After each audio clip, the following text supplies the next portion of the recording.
Hi, everybody. I've actually been using Zoom since before the pandemic, one of the few people for whom Zoom was not new. And during the pandemic and since, I use it a whole lot. But this is the first time I've been in a format where I don't see anybody. I feel very much like a Shakespearean actor doing a soliloquy to an empty audience. So just to make sure you're really there, I know you are, just use the chat now for 1 minute and just write where you're from. Let's all see exactly who's here and where you're from. Okay, so let's take 1 minute to do that. And then we will go back into Elizabethan England and start talking about the Merchant of Venice. Okay, Passaic, New Jersey, Chicago, California, France. Oh my, they're coming fast. Yerushalayim, Jerusalem, New Jersey, Pomona, Israel, favorite sister from Silver Spring, Netanya. Okay, I just saw a note by Alone. Netanya, I can't read as fast as you're writing. Hi, Michigan. Hi, London. Oh my, there's somebody British here, and I'm from Brooklyn talking about Shakespeare. A little scary. Rochester. Hi, Rochester. I lived there for 10 years. Carmiel, Parnov, Jerusalem, Israel. Welcome from to all of you from around the world. I'm sorry? There was even a person from Spain I saw. Oh, hello, Spain. Okay, so now I know you're there. Now it'll be easier for me to speak. Okay, so I'm going to share a screen and hope it all works. Okay, and there we go. It seems to be working. Okay, Unlocking Shylock, Responding to Anti-Semitism and Shakespeare's The Merchant of Venice. Okay, so we're in Spain, we're in France, we're in Rochester, we're in Silver Spring, we're in Jerusalem, we're all over the world, but now we're going to Elizabethan England. To get us into a Shakespearean mood, I've divided this talk not into 5 parts, but into 5 acts, like a good Shakespearean play. And I've given the stage directions, even though we know Shakespeare didn't give a lot of stage directions. They will direct us as we try to figure out what to do about the Merchant of Venice. Okay, I guess I'm being very Jewish here. I'm beginning with 3 apologies. Okay, apologies to those of you who know the play really, really very well, because I will do some plot summaries all through, because there are people who are joining us who don't know the play all that well. Okay, and to those who don't know the play all that well, or never saw it, heard it, or read it, a big apology. It's actually more as a spoiler alert, because you cannot discuss this play without talking about the end. So sorry, you're going to find out who done it and why. Okay, and the final apology is, of course, to William Shakespeare, because no plot summary can do justice to a play with the kind of brilliant use of language and the depth of the themes and of the characterization. My summaries are just going to be summaries. Okay, that said, 2 plots thicken. Okay, we've got marriage and money. In Shakespeare's day, of course, well, we all read newspapers, so you all know that right now AI, ChatGPT is the big subject, and a lot of discussion about who owns the rights to writers' works and artistic works. Shakespeare lived in simpler times, right? Nobody owned the rights to anything. There was no copyright. So, as is well known, Shakespeare took his plots from other places, and his brilliance is in how he married them together, marriage and money. So we've got 2 plots going on in The Merchant of Venice. Let's start with the marriage plot. When I think about it, I think about reality TV shows. This may be the first reality show. There's a lot of shows now about matchmaking. There's even one about Jewish shidduchim. Reality shows. Who's going to marry who? Well, we've got a game, right? And this is a famous ancient story. We've got Portia. Portia is beautiful. Portia is virtuous. She's a central character. And Portia has lots of money, and that's going to be really important. And the only thing Portia doesn't have is a choice of who she's going to marry. She has to follow her father's will. Her father was a holy man who on his deathbed said, set up the game, the reality show. Who's going to marry Portia? The person who can guess which one of these 3 chests. There's a gold, a silver, and a lead chest. Which one has her picture in it? Doesn't it sound like a reality show? Okay, and she, some years time before, had met Bassanio, and she really would like him to find the picture, and so she could get married. Okay, I will just mention one thing. The chests are called chests. They're also occasionally called caskets. Now, casket is a chest, but a casket does have the implication of death.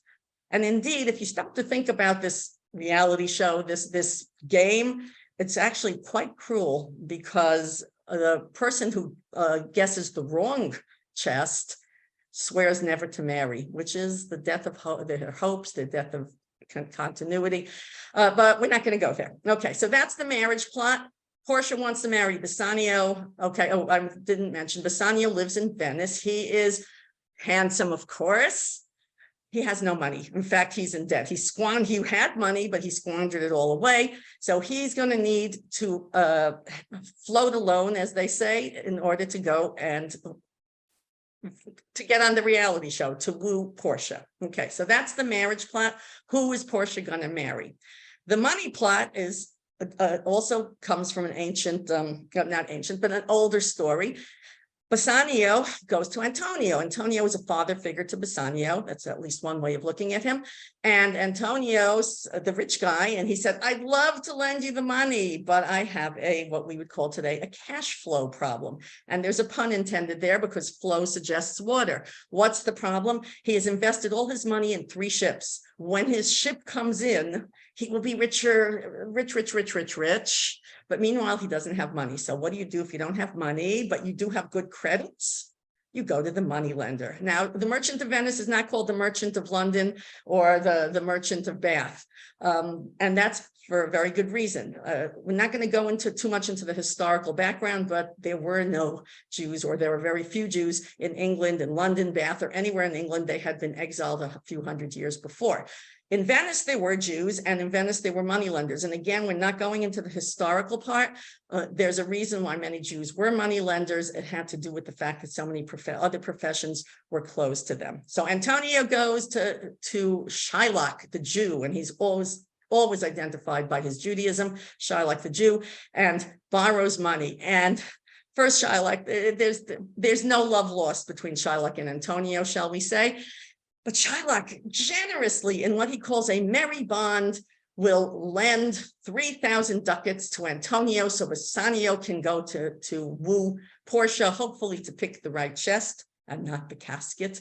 In what's called, as I said, a merry bond, Shylock says, I won't even charge you interest. But if you can't pay it back within a certain amount of time, I will take a pound of flesh from you. But it's a big joke, because of course Antonio will be able to pay it back. He's a rich guy, right? Wrong. Okay, let's move on. So those are the 2 basic plots. Okay, we're now in Act 2, a problem play, because this is a problem play. What's a problem play?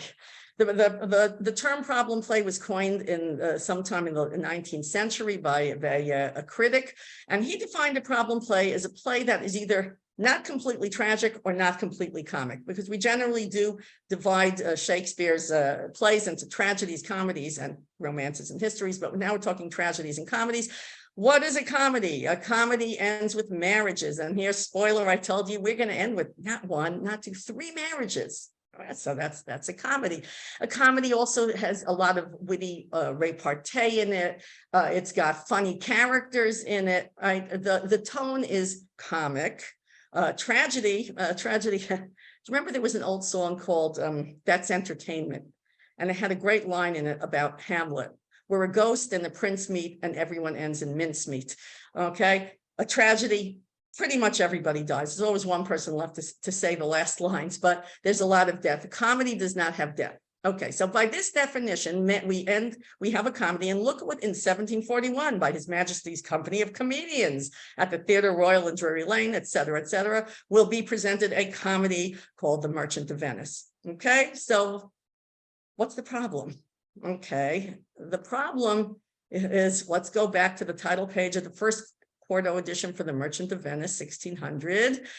The most excellent history of the Merchant of Venice, with the extreme cruelty of Shylock the Jew towards the said merchant in cutting a just pound of his flesh. Okay.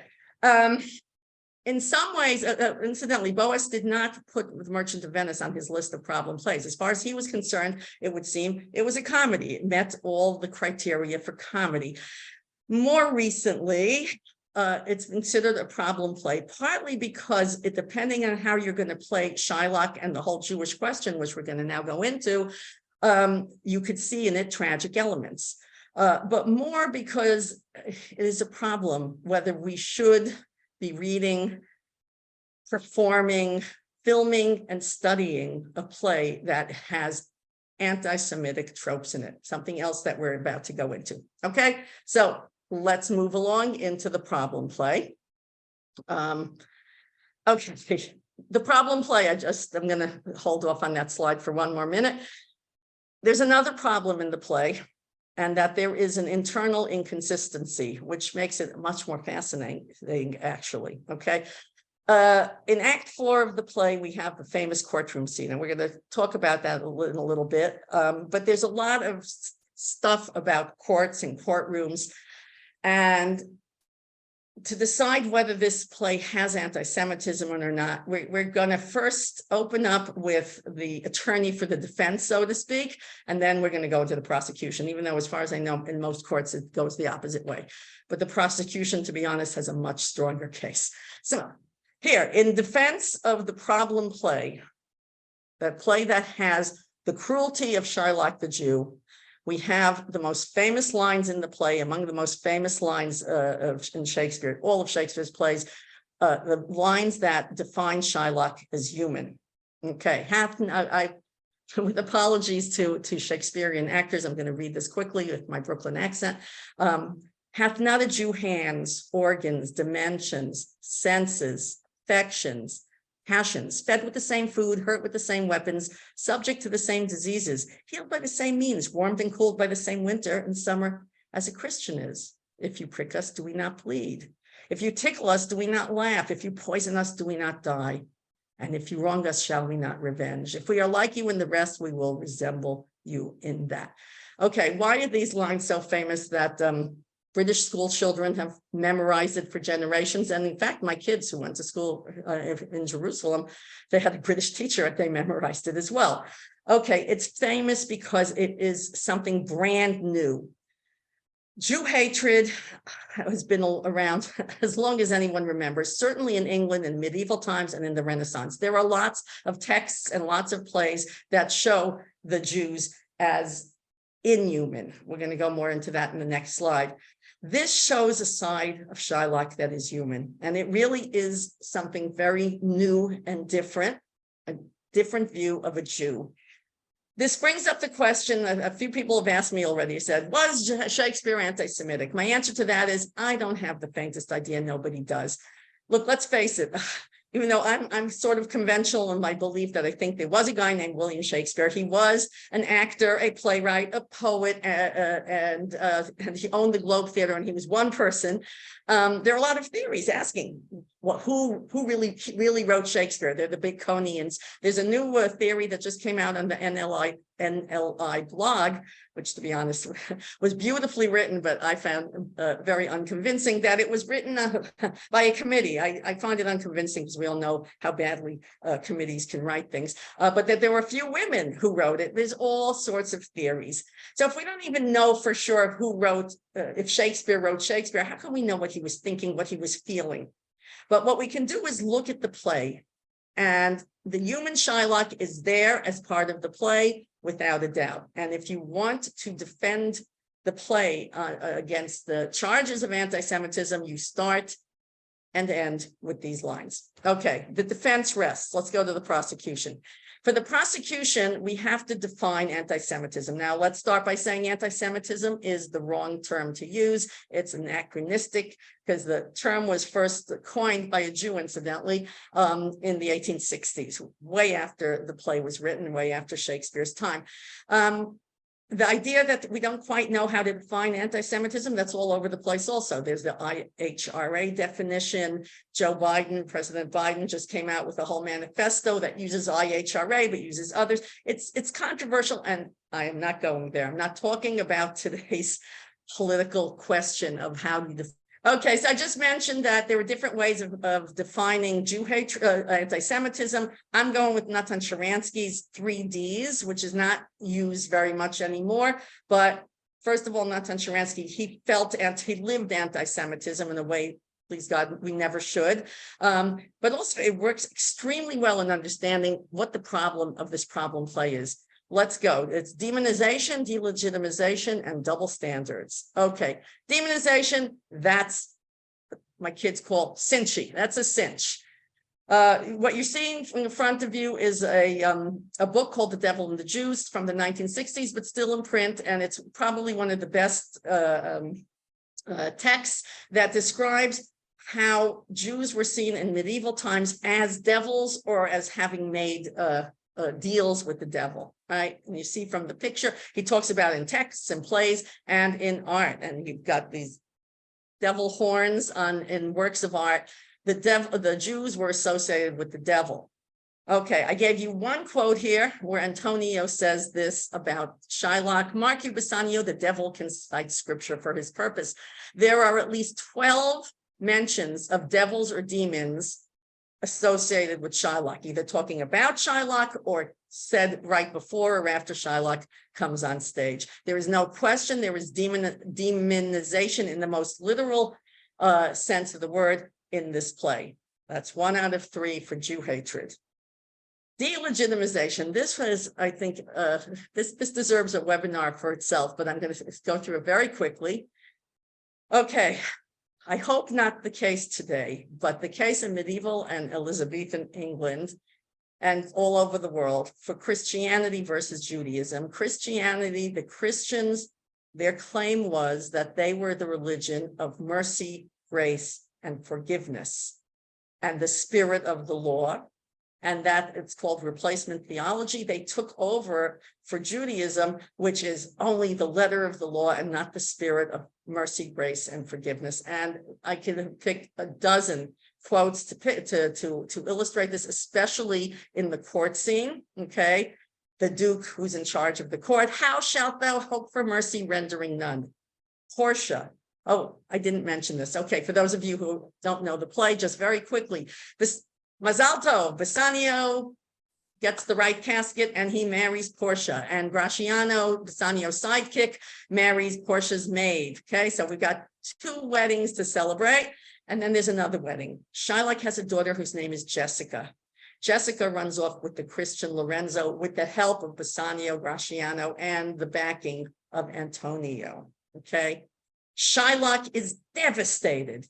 He's lost his daughter and his ducats. And he keeps saying, my daughter, my ducats, my ducats, my daughter, marriage money. Oh, I didn't even mention the word bond. Central word in this play, because bonds means connection, the connection between a husband and wife, a bond, connection between parent and child, bond, but it's also a money word, stocks and bonds. Okay. So what we have here is Shylock is devastated and angry. And meanwhile, guess what's happened to Antonio's ships? They have disappeared and they're presumed sunk. He has no money now. He can't pay back the 3,000 ducats, and Shylock wants revenge. So this brings us to Act 4, the courtroom scene, where Shylock says, I crave the law, because by the letter of the law, Shylock can demand and cut out his pound of flesh from Antonio. All right. And the only thing that can save Antonio, it would seem, is mercy, mercy, mercy. And Shylock has no mercy. So you see, it's Christianity. It's not just that Shylock is one bad person and happens to be Jewish. Christianity says mercy. Judaism says, I crave the law. And here, the big spoiler alert. What happens at the end?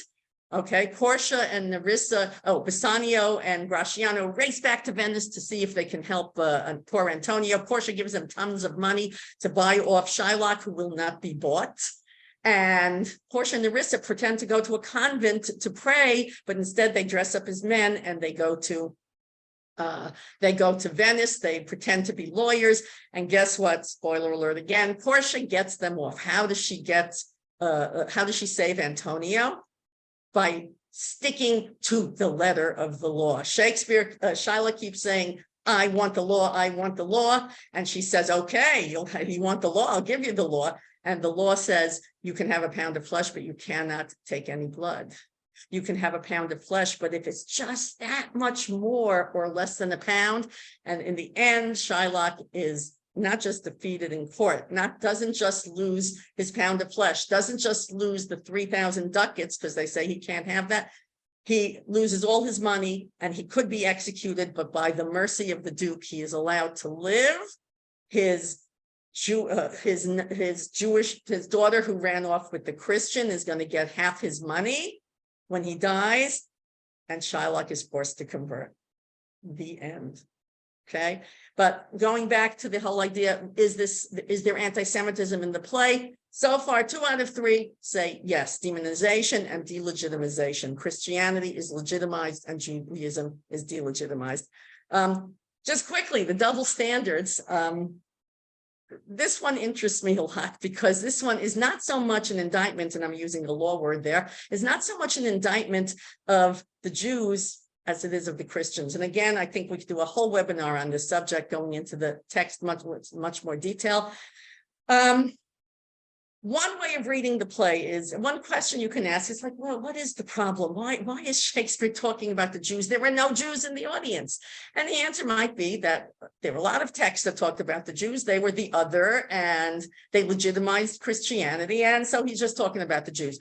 But the Christian audience, he may be addressing them also and giving them a very tough message about a double standard. He may be saying, hey guys, you're supposed to be not like the Jews. The Jews stand for the letter of the law, not the spirit. The Jews stand for revenge and not for forgiveness. And guess what? You're no different. Okay, so we're talking here, taking double standards and kind of turning it upside down. The best textual evidence for this, I think, is on this slide and the next slide. Shylock says, I hate him for he's a Christian. And I should mention here, he says this before Jessica, his daughter, runs off with the Christian. So the productions, for example, Laurence Olivier's 1970s production of the play and then the film that are really sympathetic to Shylock, they tend to sort of skip this line. They tend to emphasize that Shylock is wounded because of his daughter's betrayal, and that's why he wants revenge. But this is before that happens. And he says, I hate him for he's a Christian. This is not very flattering to the Jew, Shylock the Jew. But look what he says. If I can catch him once upon the hip, I will feed fat the ancient grudge I bear him. I'll mention here, feed fat. There's a lot of cannibalistic imagery associated with Shylock the Jew, another anti-Semitic trope, right? The Jews drink the blood of Christians. It's there. Okay, but we're not going to go into that in detail. What interests me is that the line, if I can catch him once upon the hip. The expression comes from wrestling. What I know about wrestling is absolutely nothing, but what this means is something to do with gaining power over your opponent. I guess somehow you take them on the hip and you throw them down on the mat. Again, I don't have a picture. I don't want a picture of wrestlers, but it has to do with wrestling, with power, with overcoming your opponent. Okay.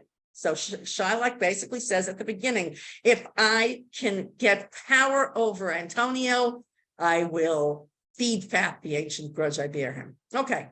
Well, guess who else uses the same words? Okay, double standards. Gratiano. Gratiano is Bassanio's friend. And when things turn ugly for Shylock at the end of the court scene, Gratiano says, a second Daniel. First, Shylock had used that biblical allusion, but again, we're not going to go there too much. We need time to get to the main event. A second Daniel Jew, now infidel, I have you on the hip. He uses the exact same words of revenge, words of lack of forgiveness or mercy that Shylock the Jew used. And just to underline the can I call it hypocrisy of the Christians here, that they don't meet the standard that they're supposed to. What's Gratiano's name? It comes from grace, forgiveness, mercy. And we see him in that fourth act, no forgiveness, all revenge, no grace whatsoever. Okay, so Act 2 tells us that you can't get away from the fact that there are anti-Semitic tropes in this play. Yes, Shylock is shown as having a human side, and that may, if we want to talk about Shakespeare, we could say he did start something no one else had ever seen, but he doesn't, you can't get away from the anti-Semitism. Okay, Which brings us to a very short act, to read or not to read. I don't want to go into detail on this because obviously, since I'm talking about teaching the play and I'm speaking to you about it, obviously I think you should read it. Okay, but I do want to mention, especially in these days of cancel culture, that it's been questioned, should we read, perform, watch this play? Here's something that we should know. In Nazi Germany, this was one of the most popular plays. The Merchant of Venice was put on at least 50 times when the Nazis ruled Germany, and that you can judge people a little bit by their friends. Okay, Jewish people's boycott, exam, and Shylock protest. This happened in 2008, before the words cancel culture really came up, and a bunch of pupils in an ultra-Orthodox school, a Haredi school in England, refused to do the part on Shakespeare, even though Dafka, it was not the play they were studying was not The Merchant of Venice, but they said he's anti-Semitic, we don't want to know from him. I give the school principal much credit as a principal. He said he does not agree with the girls. He does not think this is the way to go, but if they felt so strongly about it, he allowed them not to take the test. And it was apparently a very good school with very high rankings, and it plummeted that year because they didn't take the test. That's one way of approaching it. And if I approach it that way, I wouldn't be sitting here talking to you. Cancel culture developed afterwards, and it deserves another webinar. Not going there. I think that we should teach this play, but I'm going to tell you exactly how I teach it and why. Okay. This is bringing us to literary theory. Okay, for those of you who know something about literary theory, it can be very abstruse, very obscure. You could spend a year learning different theories, and it's got its own vocabulary. It can be very, very difficult. This is a very quick view of how literary theory works. Literary theory is looks at how do we approach a text or a play to analyze it. Okay, there are three elements to every text, every play. The author, and I put Shakespeare here. The text, which I purposely put in the center, I'll tell you in a minute why, and the reader. Okay, so you can take every kind of literary theory, and I said it can be super deep and philosophical, but you can hook every theory into one of these three elements. For example, the author. In the 19th century, Wordsworth was a great 19th century romantic poet. And what people like to do was say, oh, he loved nature, and they would cite his nature poems and talk about his walks in the Lake District. Simple biography, okay? It can get much deeper than that. You can go into, for example, Freudian criticism, right? Which says, I'm not just looking at what I know about his biography, I'm looking at what I know about him, or from the text, what was going on in his unconscious mind, okay? You can go into the author's time, and if you can look at Charles Dickens and talk about the Industrial Revolution and what his works have to do with that. You can also go biographical, right? Because of all the bankruptcies, his family went bankrupt. That was very painful. You can get, for example, Marxist, and look at what they call the substructures, the economic realities under the details of, say, the Industrial Revolution, et cetera. Okay, but this is all talking about the author and his time. Nowadays, what's very popular is what's called post-colonial.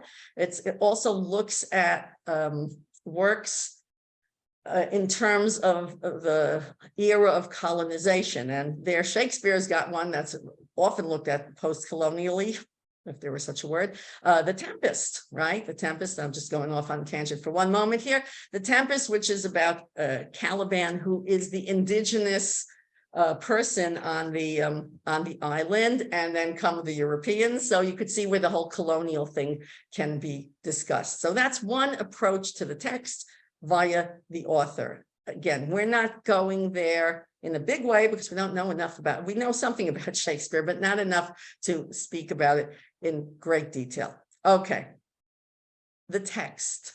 As far as I'm concerned, you've got to find something in in or around the text. It could be in a play, it could be in a stage direction.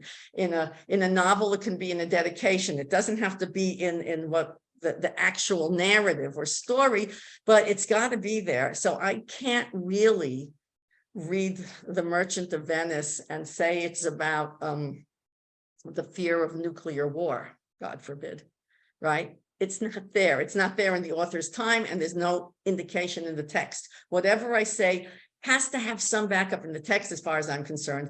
There was a time when they wanted, when critics only wanted to look at the text, they didn't care about the author or the reader, but nowadays we try to take a more holistic view. And then we come to the reader and what's called reader response theory. This is a much newer way of looking at texts and plays and art. And what it does is it says it's not only about what the author did or intended to say or unconsciously was saying, and it's not even just about the text.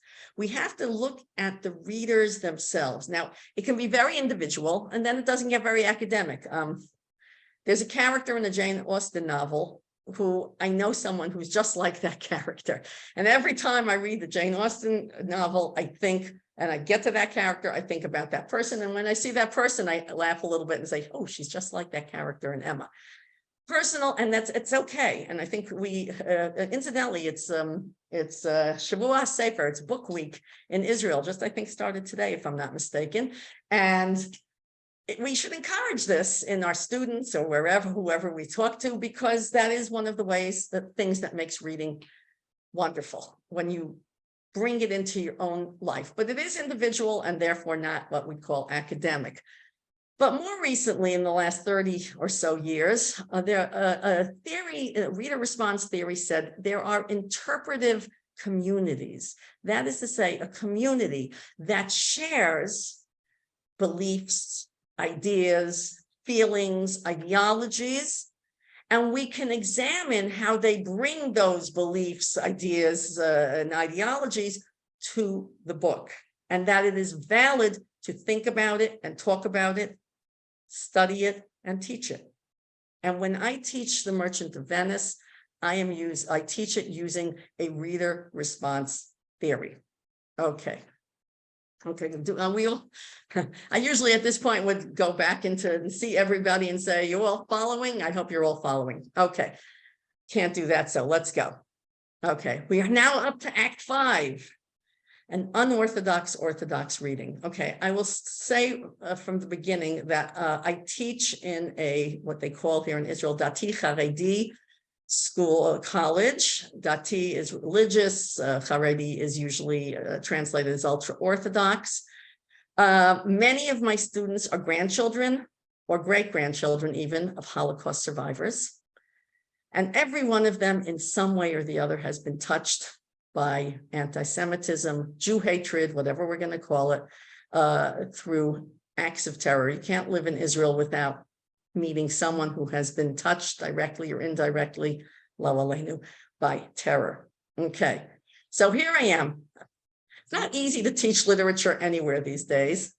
Humanities is definitely not so as popular as STEM. It's not easy to teach Shakespeare because you're teaching, especially in the original Elizabethan English, and it's really challenging to teach a play, which, at least as far as I'm concerned, and I hope I did a good case for the prosecution, a play that is infused with Jew hatred to people who have felt Jew hatred. At the very end, I'll tell you why I do it, but now I'm going to tell you how I do it. I do it using reader response. My students are an interpretive community. They are, as I said, religious or ultra-Orthodox students. They are very familiar with the Bible, the Old Testament, as the Christians call it, Tanakh, as it's called here by Jews. Okay. The Merchant of Venice has the most biblical allusions of any play any Shakespearean play. And the central allusion that I play with is this. I'll just read a little bit about it. Shylock says, okay, Antonio is accusing Shylock of doing something wrong in charging interest for his loans. Shylock says, mark what Jacob did. Shylock is talking about Jacob, Yaakov, right? And what he's alluding to is a portion in the Torah. It's called Parshat Vayetze, the portion of Vayetze. The whole story is this. When Laban and himself were compromised that all the Englings which were streaked and pied should fall as Jacob's hire, the skillful shepherd pilled me certain wands, etc. Okay. Very hard language. I'll explain it as best I can. Again, it's even in Hebrew, it's a little bit complicated. Basically, what happens is Jacob has been living with Laban. Yaakov has been living with Lavan for many years, and he now wants to make some money for himself. He's been Lavan's, I'm switching now to the Hebrew pronunciations. He's been Lavan's shepherd, and now he says, I want all the sheep that are born, and I get very mixed up with this, either with stripes or with dots. I get, and you get the other ones. And then he puts up these sticks, and he puts either stripes or dots on them, and God blesses him, right? This was a way to thrive, and he was blessed. That's what it says at the end. And lots of the sheep that Jacob gets, that Yaakov gets, come to him. Okay, and Shylock alludes to this. So the interpretive community that I am part of knows the Torah portion that this comes from. And by looking at that Torah portion in a very specific way, we get a whole new insight into what the problem is in this problem play. Okay, so quickly, I do want to have some time for questions. Act 5, an unorthodox orthodox reading. What you're seeing in front of you is a portion of a Torah scroll. And if you'll notice, there are gaps, right? You see the spaces, and there's a whole lots to talk about, but we're not going to go into it, what those gaps are. The allusion that we saw now with Jacob and Laban, Yaakov and Lavan, comes from Parshat Vayetze, the portion of Vayetze. Vayetze means he left. In the portion of Vayetze, it's one of only 2 portions in all of the Torah that have none of these gaps. It's one story. And what I'm going to tell you is based on a book, here you can see it, right? Written by Rav Elchanan Samet, who takes a very creative approach to studying the portions. He looks at structures. Now, within a regular portion, there can be 5 different stories and laws and history, everything, and sometimes it's not chronological. Parshat Vayetze is not like that. Parshat Vayetze is 148 verses, and it starts out with Jacob leaving Israel because his brother Esav, who's really upset with him about the whole blessings thing, he has to leave Israel. He goes to Haran, to his uncle Laban, to Lavan. And it ends with another Vayetze when Jacob, Yaakov, leaves Haran to go back to Israel. Okay. And Rav Samet says, he's very into dividing whatever narrative portion he's looking at into different sections. And he says often the midpoint is a turning point.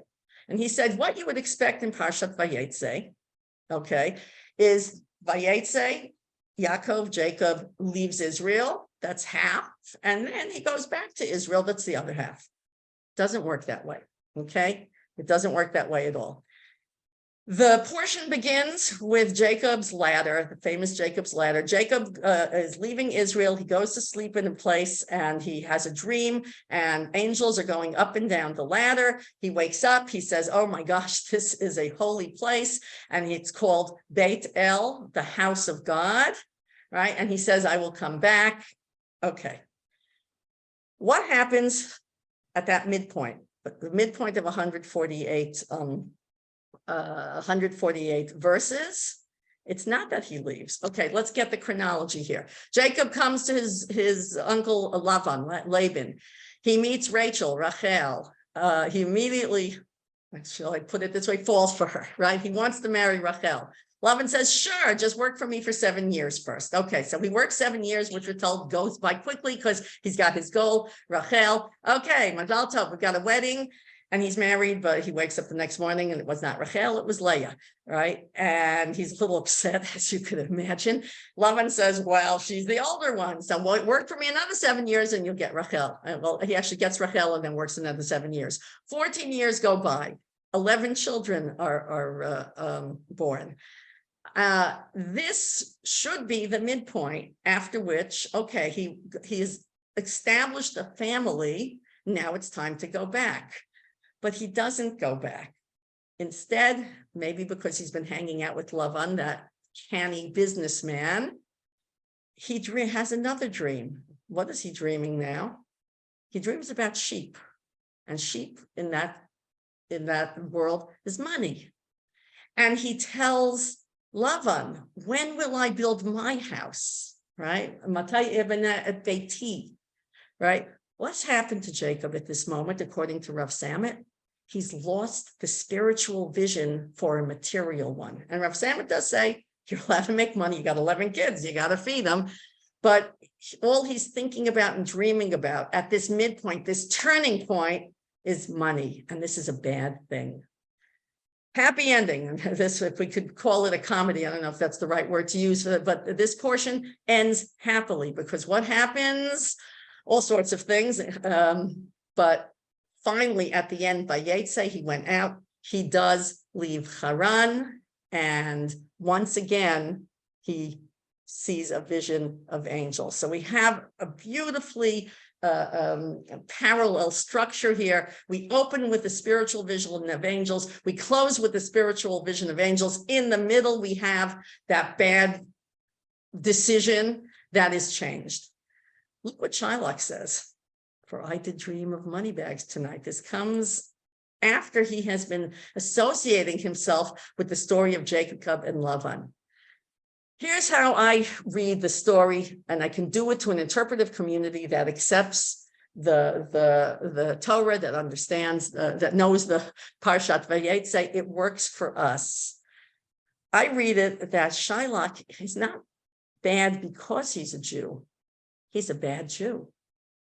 Like Yaakov at that moment, and again, I want to say Yaakov, he turns it around. At that moment, he does something wrong, but he turns it around completely.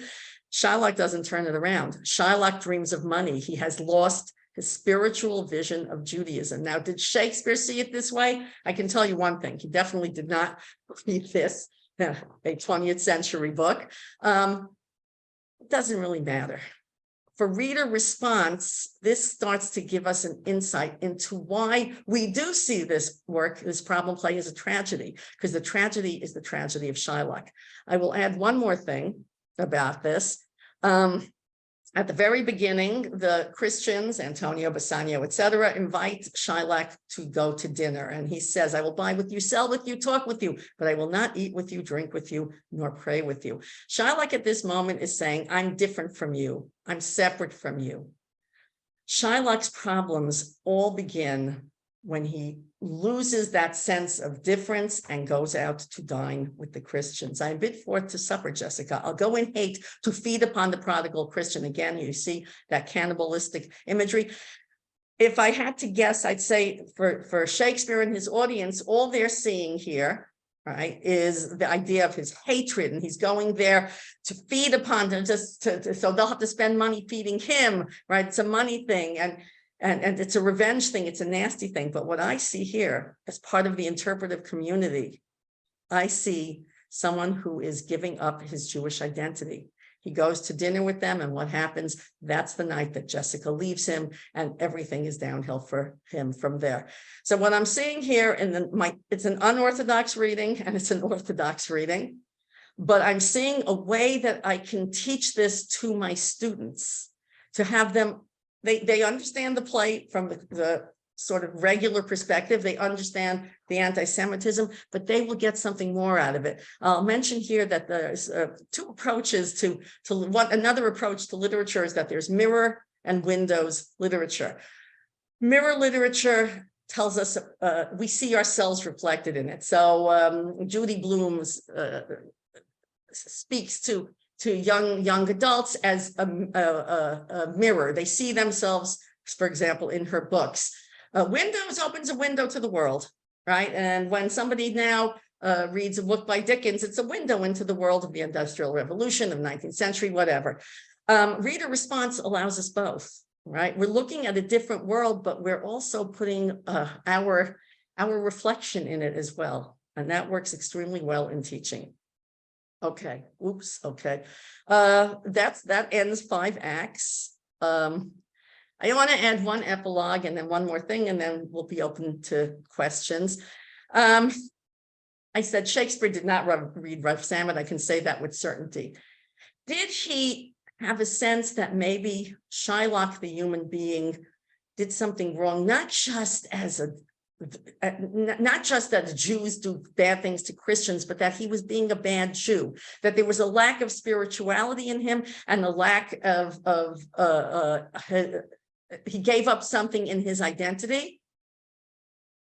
I bet not, except for this. And we know Polonius says this, and Polonius is not so a character that we admire. But among the most famous lines of Shakespeare is, "This above all, to thine own self be true.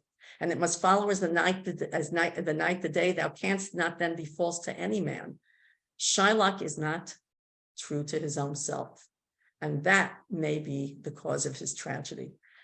One more thing I'd like to add with your permission. I dedicate this talk to my mother, Mrs. Rose Stark. She's the woman you see on the left. She was an Auschwitz survivor. She died about 10 years ago. This was her baby and her Shlomo Nuchem and her husband, her first husband, Yossi. They were both murdered along with my mother's, both her parents, 3 of her sisters, and almost all their families. Her in-laws also, Yossi's parents. They were all murdered in one night when they got to Auschwitz in 1944. My mother survived Auschwitz, remarried, and rebuilt a family. I want to tell you just one quick story about my mother and the first time I bumped into reader response, and I was 12 years old, and I don't think the term had even been coined yet. My mother took us, my sisters and myself, big excitement. We went on the train. We went from Brooklyn to Manhattan. We went to see Oliver. Do you know that famous musical based on Charles Dickens' Oliver Twist? We loved it. It was like a classy theater. It was a really great experience. And we came out of the movie and we were humming the songs and we were smiling. And my mother was extremely upset. And she said the depiction in the musical, they never mentioned that Fagin, the famous Jew who Dickens does identify as a Jew, but he is money hungry, manipulative, even he's the villain of the piece. And my mother said the whole time she was looking at him, and they did not call him a Jew, she said, "That's what they said about us." My mother, who knew what anti-Semitism, Jew hatred, she knew it to the core of her being, what it was. She was responding as a reader response. And I think, finally, I think it is important to study plays like this. If we just cancel them, we'll never know. We'll be like me, who came out smiling at Oliver. All right, I was 12. But we have to understand, let me put that differently. We'll never understand the absolute core and reason for Jew hatred, for anti-Semitism. We'll never, and I will never understand how somebody could murder a baby like that. None of us can or even should understand it. But if we want to at least get some context and know how far back it goes, and know how even someone like Shakespeare could be pulled into this, we have to study these works. Whether to perform them or not is much more problematic. And I will just end by saying that the most recent, very popular version, a film version of The Merchant of Venice, I will not show to my students for a number of reasons, but mostly because it's really disturbing, because this is the Al Pacino playing Shylock version. It is full of anti-Semitism. And yes, at the very beginning, they put in a 2-minute clips showing how hard it was for the Jews. They did that, I think, to kind of ease the anti-Semitism. But if you look at the court scene there and you see how they depict Antonio about to be murdered by a Jew, it is completely a crucifixion scene. And that can cause anti-Semitism. So we can read it, study it, possibly even play it, but it has to be in the context of understanding what the problem of this problem play is. Okay, so I think I'm done. Let's stop sharing. Thank you. Thaddeus, what do we do now? We do Q&As. Thank you very much for this really fascinating lecture. we have lots of comments and also lots of questions. And let me start actually with the first, with the last one in a way, put by anonymous attendee. So we don't know who is it, but the question is, if there were no Jews in Elizabethan England, how did Shakespeare know so much about them? For example, when writing, I will not eat with you, pray with you, and so on and so forth. Could you please address? That's a really good question. I'm not sure I have the answer to it. There are those who feel that Shakespeare might have known Jews. First of all, there were a handful of Jews, including, as I said, I'm not going to go into it, but Queen Elizabeth I's doctor was a Jew, but he was accused of treason and executed. So he was hardly a good role model for Jews in England. He may have traveled and met Jews. I don't know. I don't know. It's a really good question. I don't have an answer to it. Again, because we don't know enough about Shakespeare to be able to answer that. Good question. I wish I could answer.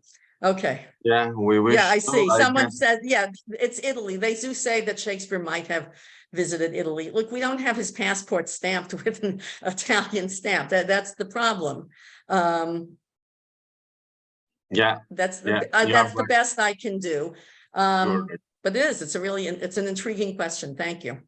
You're welcome. Thank you very much. Okay, Viviana Kohn also asked before, is there a literary theory that is informed by theological debates, such as comparative religious, for example, Christian lens perspective versus Jewish lens, and so on and so forth? Again, it's an interesting question. I assume you're talking that this person is talking about for the Merchant of Venice, or there is something called comparative religion.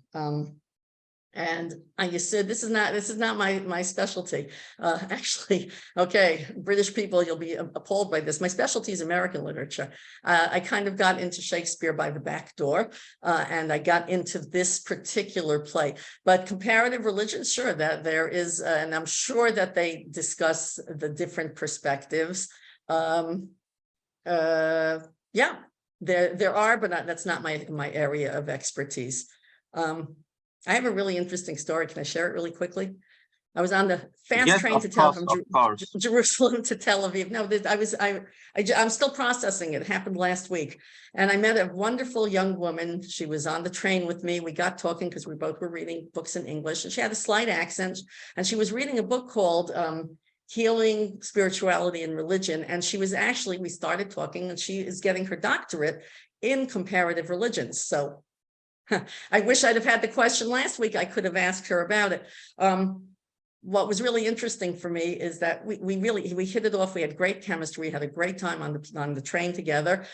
And then she mentioned, because she said she was studying in Switzerland, and she mentioned that she is actually from Hamburg, Germany. And I was thinking, should I just leave it at that, or should I tell her that I'm from an Auschwitz survivor family?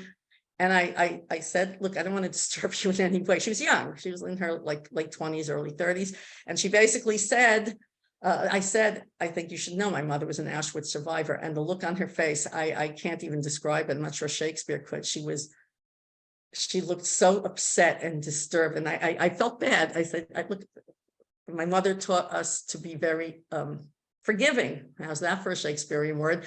And very open. And tolerant. And I know you didn't do any of this, but I know it's a real hard thing for you, for the younger Germans to deal with. And she said it really is hard and very disturbing. And then I told her a story about my mother, which I'm not going to take the time now to tell, but my mother was a very, very special person. And I told her the story, and I got misty-eyed, and she's crying there. It was very strange. So she was doing comparative religion. She took my name in my stories, and I may end up as a footnote in her dissertation for comparative religions. But when I said, I felt bad that I made her cry. And I said, I'm sorry, I didn't mean to make you sad. She said, I'm not sad, I'm moved. And I found that also very moving. Okay, but that has nothing to do with Shakespeare. So I'm sorry. Today is more questions. It's fine. Yeah, of course. We have few. Let me choose the the most intriguing one. So actually there is a comment by Rachel Gold. It's not a question, but I would read the comment and you can relate to that. It's interesting that she claims that Shylock's rejection of his Jewish identity is caused by the relentless and long-time hatred society. So he isn't a bad Jew, but the victimized Jew who becomes self-denying. This has happened to many Jews in the recent centuries and current times. Would you like to reflect on this? Yes, that's also an excellent comment. And I mentioned that my mother taught us not to be judgmental. I don't think I'm judging Shylock because it's true. He was very much the victim. But the fact of, I can't say the fact of the matter is, this is not facts, this is interpretation. But my interpretation does say that something went wrong for him in the strength of his identity. If it was because it was too much for him to bear, very, very possibly. Incidentally, the film version that I do show my students, and I show it in its entirety, is the Laurence Olivier version. It was based on a play and then it was filmed. It's a little old-fashioned for them. It's a little slower than the pace we're used to now in films. But it's super sympathetic to Shylock. And it was in the 1970s and still very much in the shadow of the Holocaust. And I think Olivier was very, very, very sensitive to the anti-Semitic implications. And he tries to smooth it out as much as possible by making Shylock very much the victim, very, very much. He does something interesting, though. He sets it in Victorian England, and he has Shylock, even though it's like interesting, Shylock talks about his Jewish beard, but he's clean shaven in there. And he shows Shylock and the merchant, they dress almost identically. Shylock, the only difference is he has something on his head. And I think what that adaptation might be touching on is the idea of Shylock as trying very hard to be one of them. And that was in Victorian times when the Jews were starting to be more accepted in England. But the flip side of acceptance was assimilation. So I may be reading too much of it, too much into that, but there is also a line that is very intriguing. And that is when Portia comes into the court in Act 4, she says, which is the merchant and which is the Jew, which suggests that they don't look that different. Now, in the Al Pacino version, they do look very different. And it's a crowd scene that's like she's looking for the two main people. But in Olivier's version, what we have is they really do look alike. This Jew is trying to look like everybody else. So that's just one adaptation that works with my interpretation. There are many ways of interpreting it. This works for me and for my interpretive community. It doesn't have to work for everybody. But the idea that you find something in it that does work for your interpretive community, I think that's a more general possibility. Yes. Okay. Thanks. Yeah, great. More Thank you very questions? much. Yeah, there are still. I will. Let's do another one, and later we will. Okay, I will comment on something else. Okay, so actually, a man called Hussein Medlej, is asking the following: is it possible that plays like this promoted the Judeo-Christian movement back then? I'm not sure I quite get that. Because there is this, I guess he means that, very often we speak about this Judeo-Christian civilization when we refer to monotheism in the Western world. So I guess Hussein meant somehow this. I'm not sure. I think it obviously does come. Okay. Let's give Shakespeare credit where it's due or where it's not due. Okay. Yes, I think this play is very strongly in the idea of a Judeo-Christian tradition is, I think, that there is what Judaism and Christianity have in common, right? And this play, at least the way I'm looking at it, is what they don't have in common. Okay.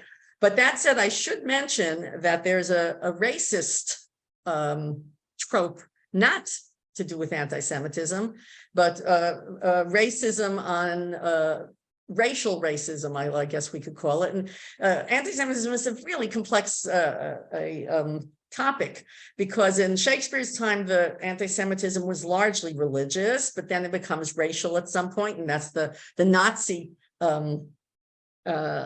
anti-Semitism is largely racial, which is why a Christian convert from Judaism would also be sent to Auschwitz.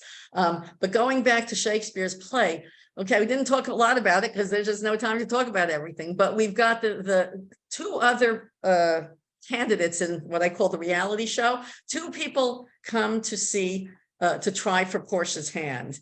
One of them is Moroccan, and Portia, the fair Portia, the virtuous Portia, the rich Portia, she has some pretty nasty things to talk about because he's dark-skinned. So I don't know if this in any way answers the question, but I would say like this: Judeo-Christian culture is, we've got Jews and Christians here, so it depends how you're going to define it. But the idea of what Judaism and Christianity share, which is what's talked about a lot today, that's not so much here. It's what they don't share, but there is a racist trope also. So you could look at it, it's not only about Judaism and not only about Jews, but it's also Jews are the other, in the same way that the Moroccan prince who picks the wrong casket and is now doomed never to marry, he's also a victim. So otherness might be another large topic. I just noticed somebody wrote about the Puritans. When I first studied this play, when I was in college, I had a teacher who adored Shakespeare, and he said Shakespeare's not really talking about the Jews at all. He's talking about the Puritans, and he made a case, and there is a case. The Puritans are associated with the Old Testament. And here I'm on good ground, because American literature is very much begins with Puritan literature and the whole Puritan experience in the colonies. And what this teacher said, which stayed with me for many, many years, was that why would Shakespeare be picking on the Jews in the first place? And the answer is because they were the other and all the things that I just said. But his answer is he can't directly attack the Puritans, and that Shakespeare would dislike the Puritans is probably a given, because the Puritans disliked Shakespeare. They disliked drama. They closed the theaters when they came to power. So the Puritans are associated with Judaism. All right, they obviously they come from Christianity, but they're very associated with Judaism. And so the target that Shakespeare is attacking, according to this theory, is not the Jews, but the Puritans. Because you could say anything you want about the Jews, but you still have to be a little bit careful with the Puritans. Okay, that's it's a good theory, because I remember it from my college days, but I'm not buying it completely. But you can't get away from the anti-Semitism. That's my reader response. Okay, Thaddeus, what happens now?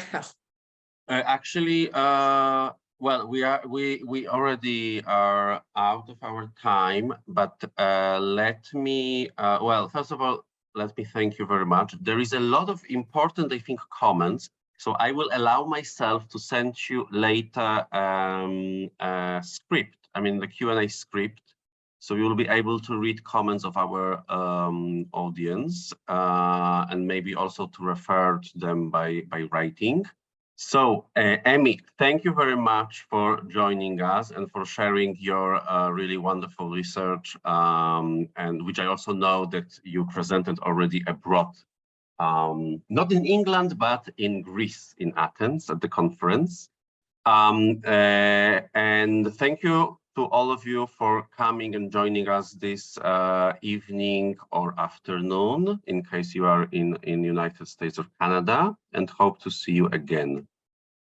Emmy? Okay, can I just have one last word? Of course, of course, of course. Thank you for giving me this opportunity. Good luck in the National Library is going to be sometime this year, we hope, moving to its gorgeous new building. You got to see it to believe it. So good luck with that. And I want to give you a special thank you because it happens to be my birthday today. It was a birthday gift for me Why to you have, didn't, be why able you to didn't share tell my us thoughts before? internationally. So So, Mazel Tov. and now I'm getting my happy Stream. birthday comments. Thank you very Yeah, much. thank you And everyone very should be much. well. And I see somebody said thought-provoking. That's what I'm hoping for, that people will think a little bit about the play and what to do about it. Oh, and one last thing. Okay, I don't have time to put it on.